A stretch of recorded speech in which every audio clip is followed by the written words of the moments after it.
I read a book by another Vietnam veteran, and this is a horrible story, but he's watching on the news when the POWs came home, and they're getting this big ticker tape parade.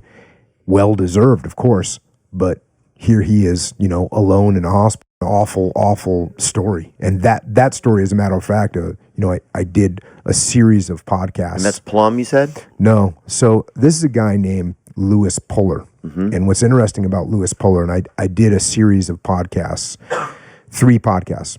The first one was podcast number 121. It was about a guy named Chesty Puller. Chesty Puller is hands down the most famous Marine of all time, U.S. Marine of all time.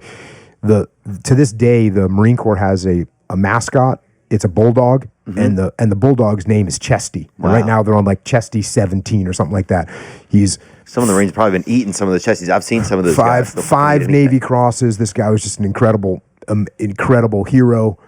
Performed valiantly over and over again on the battlefield, and was in World War II in Korea, and just known as he's the guy that he said things like, "Oh, we're surrounded. Good. Now we know where they are." Wow. He's that guy, and he's the most famous Marine ever. So he had one son. His son was named Lewis Puller, and his son was raised and learned how to shoot when he was 6 or 7 years old, and he ended up going to the Marine Corps. But he was a little bit of a different character, right? He was a softer character. He was a nicer guy. He had glasses. He was more of a cerebral type guy. But his dad was in the Marine Corps, and he decided, okay, I'm going to the Marine Corps, and this is now 1967, I believe. Should he have chosen the Air Force? Is that what you're saying? The Air Force does incredible things as well. Yeah. But he chose the Marine Corps like his dad, and so he goes to the Marine Corps, and he's one of these guys that does the basic school or officer candidate school and then the basic school. So he's 9 months or something like that, gets 20 days leave, and then he's a platoon commander in Vietnam. Wow. Platoon commander in Vietnam. That fast? Yeah, that fast. Because of who he was, or because of his abilities? Because of the Vietnam War. Oh, because the Vietnam War was like, okay, guess what we need? We need junior officers. Why do we need junior officers? Because our junior officers are getting wounded and killed at a very high rate. Jesus. So he ends up in Vietnam. It's awful. As he describes what's going on, they're going out. There's 3 areas that they're rotating through, and one of the areas that they rotate through, every time they go into this area, they lose a guy or they get a guy wounded, and then they never see the enemy. They don't even see the enemy. So it'd be me saying, hey, I want you to go to Whole Foods. Whole Foods and Vaughn's and Trader Joe's. And every time you go to Trader Joe's, you're going to lose like a body part, and you don't even know why. Like you wouldn't want to do that anymore. Right. So these guys are doing that, and they're doing that, and they're losing guys, and they're losing guys.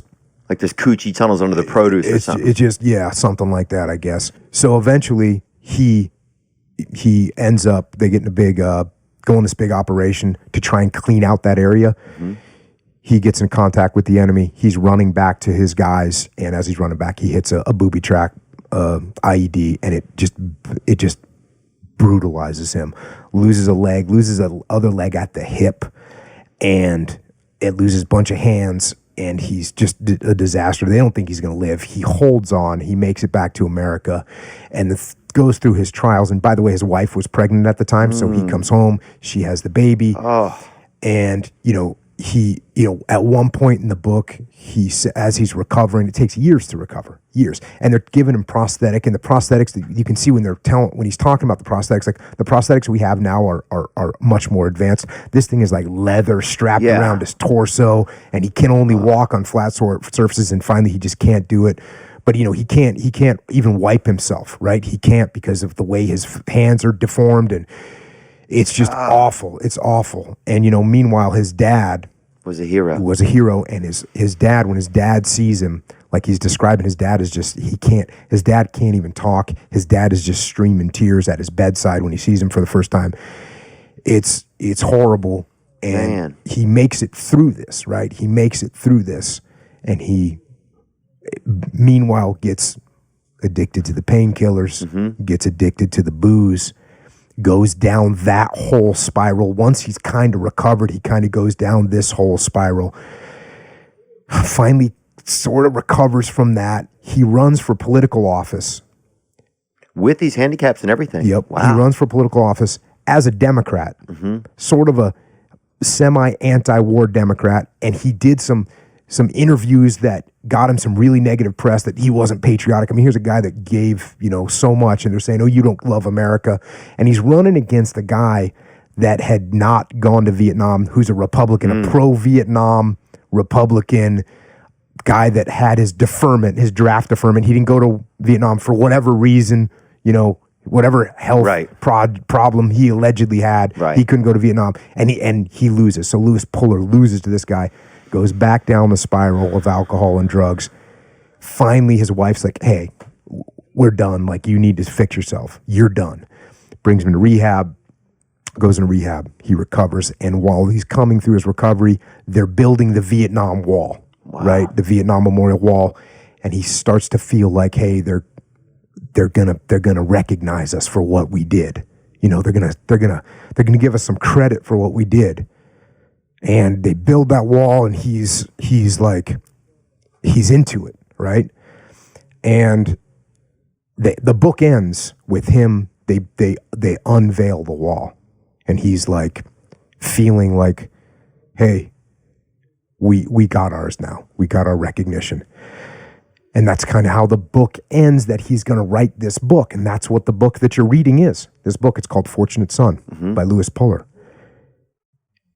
And then the book ends. But the book doesn't end there. The story doesn't end there. Because Lewis Puller, 2 or 3 years later, he falls out of his wheelchair and he breaks his hip, and they bring him to the hospital and they put him back on painkillers.